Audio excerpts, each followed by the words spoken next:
So here on the video report on Thursday, I have to say I was pretty much a genius. I gave you complimentary winners on Tennessee, on Michigan, and on Duke. Now there was just one problem. My best bet yesterday happened to be a big-time loser on Gonzaga.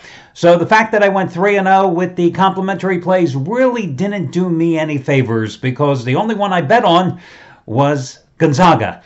So, needless to say, you have to excuse me when I say in advance that if I go 0-3 with today's complimentary plays and hit my best bet on the game between Virginia and Maryland, Baltimore County, I would be absolutely thrilled. So that's where I stand. I've got 3 complimentary plays coming your way for this Friday card in just a moment. I lost yesterday, but the 2 guys at the site who just keep winning day after day, Erik Schrader and Jack Raymond, well, they once again won on Thursday, and once again, they have some big plays coming up today. Let me just quickly tell you what's going on from them. Jack Raymond, who yesterday cashed in once again with another 100 dime max wager release, scoring with Stephen F. Austin as the double-digit dog, getting the cover against Texas Tech. 27-14 roll now with those 100 dime best bets today. The 10th ever 200 dime double your wager college basketball release of his career since he joined this site January of a couple of years ago.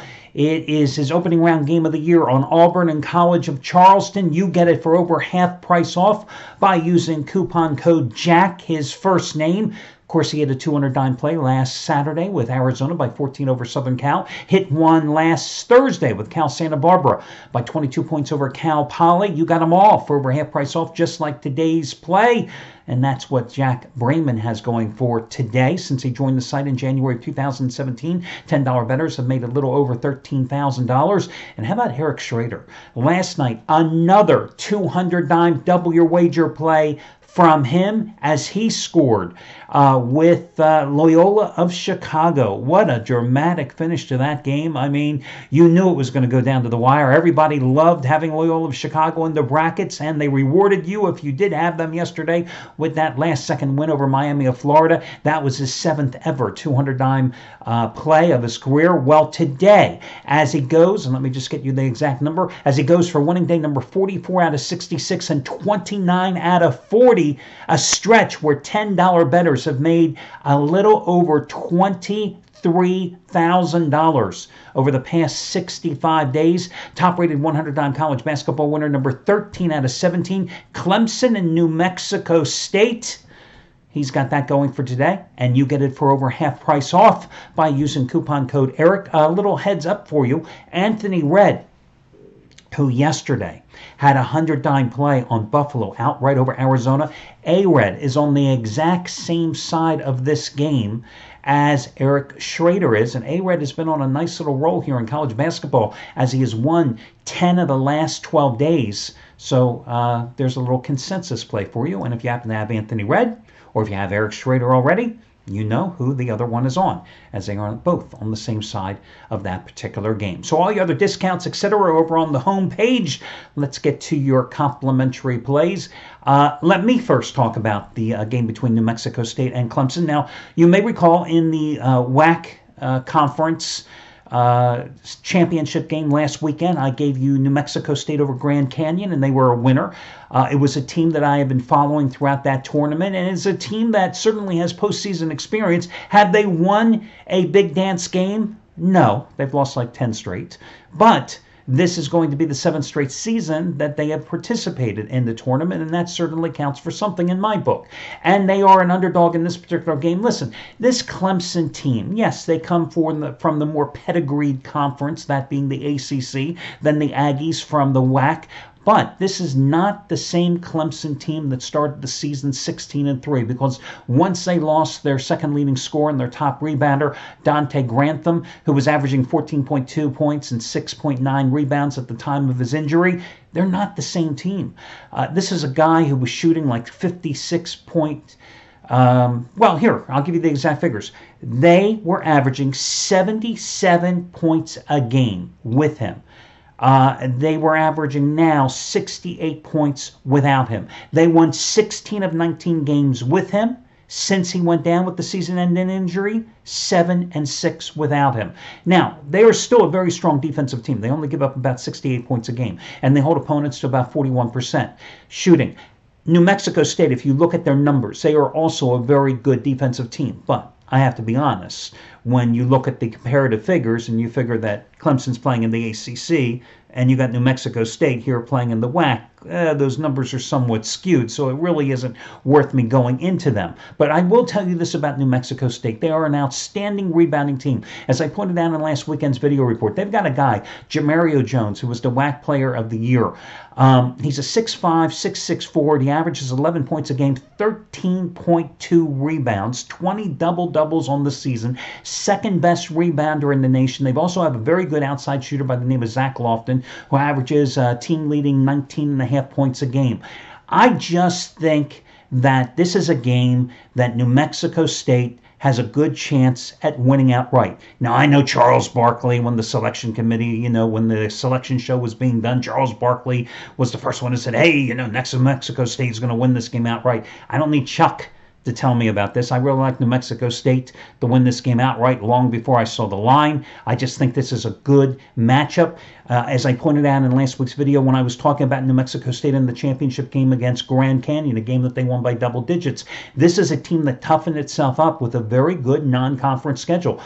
First, they beat their arch rival, New Mexico, twice. They beat Colorado State, and granted, the Rams were a better team early in the season than they were late. But they won at Illinois. They beat Davidson in the Diamond Head Classic in Honolulu. They beat Miami of Florida in the Diamond Head Classic. They lost to USC by 5 points in that game. 28-5 teams. So I like New Mexico State, and I wouldn't be surprised. I think, personally, if they can win this game outright. Your next complimentary play, let's talk about Xavier. Was I shocked by Xavier getting bounced early by Providence in the Big East tournament? Not really. I just don't think the Musketeers, deliver quite frequently in clutch situations. However, I think Chris Mack's team shows up and plays well, at least today, in this game, in the West Regionals, in Nashville. Yes, they lost March 9th against Providence, 75-72. They had won 13 of 14 previous games to close out the regular season, with the lone loss coming against Villanova, a team that always beats them. But they're taking on a Texas Southern team that won the first 4 games in Dayton a couple of nights ago on Wednesday. Then they have to fly to Nashville. They get in at 2 o'clock in the morning Thursday. So, yes, this is a Texas Southern team that may have started the season with 13 straight road losses and played a bevy of top 25 teams in that stretch. So you could say they are accustomed to playing on the road and they are accustomed to a tough travel schedule. But I'm sorry, when you still play a first 4 game in Dayton, Ohio, late on Wednesday night, and then you fly in and get to your next game at 2 a.m. the following morning, you have a short turnaround when you've got a Xavier team that's been pissed off and has been disgruntled and has been itching to get back on the floor since losing its last game in a first-round ouster in its tournament debut. When you come in as the regular season champion and you've been idle since March 9th, I like the Musketeers in this particular game. Texas Southern, yes, they ran the gauntlet earlier in the season, and they were, beaten by the top 25. Like I said, they lost to Gonzaga, they lost to Ohio State, they lost to Syracuse, they lost to Kansas, they lost to Clemson, they lost at Oakland, they lost at Baylor, they lost at TCU, and these were all games on the road or at neutral site courts. And since then, they've lost, I think they've won like 16 to 22 games. But again, you have to consider the quality of competition. When I look at KenPom.com, Xavier had the 31st toughest schedule in the country. Texas Southern, 351 Division I teams, and Texas Southern is down there at 315 among those 351 teams. When I look at some of the adjusted offensive efficiency stats, and adjusted offensive efficiency, when you go to KenPom.com, that means points scored per 100 possessions. Well, when you look at Xavier's numbers versus Texas Southern, Xavier has an adjusted offensive efficiency number that is 16 points better than Texas Southern. Then you look at the defensive number, and Xavier's defensive number is 12.5 points better than Texas Southern. Put the numbers together, and that is a 28.4 differential. You're looking at a 19.5-point line. And that's one of the reasons that I like Xavier in this contest. Now, your final complimentary play is North Carolina. Gee, the Tar Heels might as well be playing in Chapel Hill. They're in Charlotte. You know, they're 11-0 lifetime playing big dance games in Charlotte, 33-1 straight up lifetime when playing those dance games in the state of Carolina. Roy Williams' team, you know, you never know what to expect one day to another, but they can score. They've got 5 double-digit scores. They've got 2 of those guys, Luke May and Joe Barry, score a little over 17 points a game. They ought to be able to beat Lipscomb because, listen, the Bisons aren't that good. That's the bottom line. I mean, do I really have to go and compare the Florida, what is it, the Florida Sun? No, the Atlantic Sun to the ACC in terms of their comparative strength? This is a team from Nashville.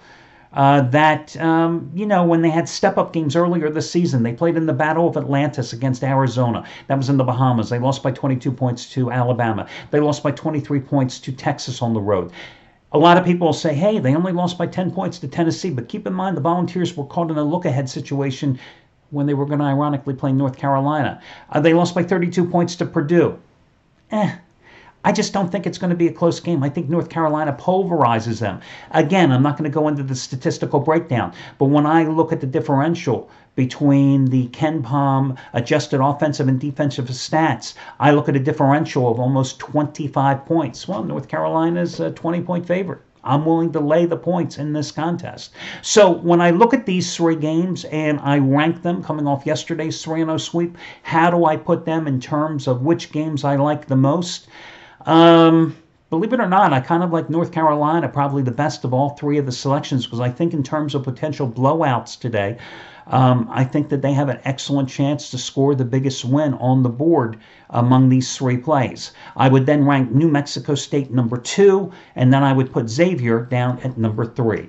That's my story there for today. I'm sticking with it, and I'll talk to you again tomorrow, Saturday morning, when we do it again. I wish you well, guys. Talk to you again on Saturday.